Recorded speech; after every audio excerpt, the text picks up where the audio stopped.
सदर जनाब कदीर अहमद साहब, सेक्रेटरी हाफिज आसम महमूद और खजानची काशिफ साहब आज नहीं आ सके।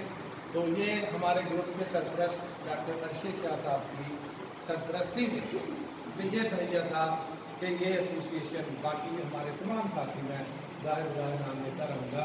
तो यही था हमारा है कि मेरिट पे और इंशाअल्लाह दयानतदारी से अपना काम सर अंजाम देगी और नीयतों का अमल का दारोमदार नीयतों पर है।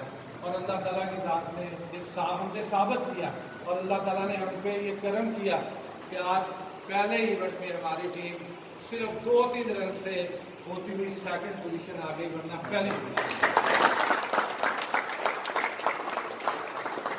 तो भी मैं खुश आमदीद कहूँगा। मैंने अभी देखा आसिफ साहब सेक्रेटरी एसोसिएशन और तमाम दोस्तों का मशकूर हूँ जिन्होंने आज मुझे यहाँ बुलाया।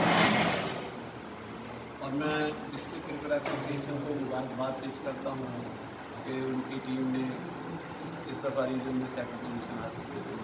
मैं आज एक वलीमे में शिरकत के लिए गया था कभी, वहाँ मुझे नज़ीर साहब मिले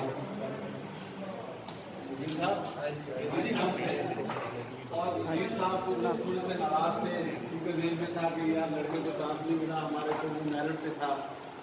मैंने उनको कहा कि एक बात आप बताएं कि आपको हमारी ये शिकायत तो नहीं मिली कि हमारे किसी कोच ने हमारे किसी ऑर्गेनाइजर ने पैसे लेके लड़कों को खिलाया।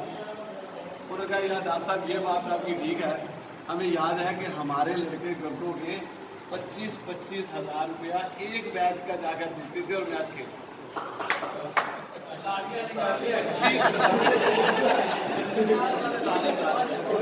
ये मुझे साहब बता रहे थे कि मेरी क्लब के और दूसरी क्लब दूसरी जो क्लब है उनके क्लब के मुझे पता है